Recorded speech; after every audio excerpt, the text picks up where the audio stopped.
We live in a world that has always valued youth over age, so getting older is viewed as the beginning of the end. It means you're done, way over that hill. You're just taking up space and you're no longer relevant. When you hit your 50s, you become invisible. You're seen as less able, less agile, even a bore. Your coworkers think you're out of touch, and your boss wants to push you out the door.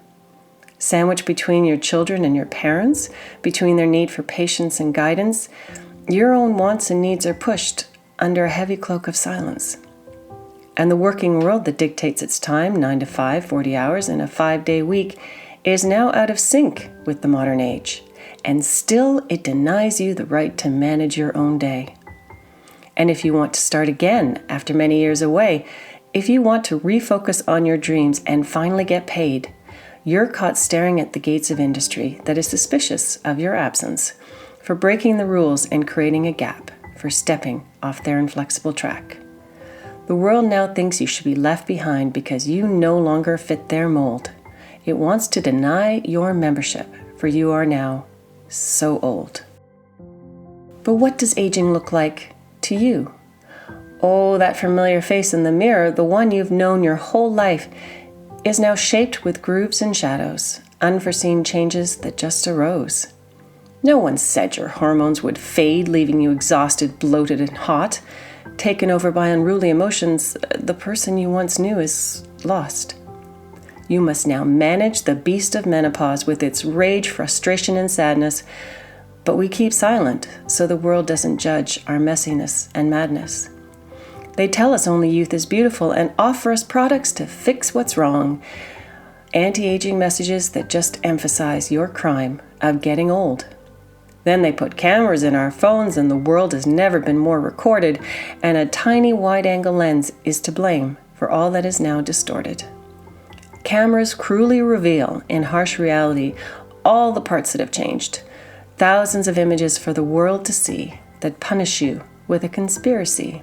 Look, see, we were right. You are at fault. You're a criminal guilty of age. And your self-esteem just plummets under this unreasonable assault. But what does aging really look like? Society tells us what is beautiful, but beauty is bought by the judgment of the eye. Who says that only youth should be valued? Why do they have the power to decide? They say that beauty is flawless skin with skinny limbs and a tiny torso, but like a sapling just starting to grow, that shape is weak with roots that are shallow. Why can't scars and wrinkles be admired? They reflect a life of battles fought, like a tree that survived the storms and cold with roots that stretch deep into the earth's soul.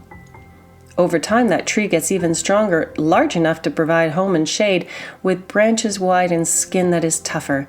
That tree stands tall with the power of a sage.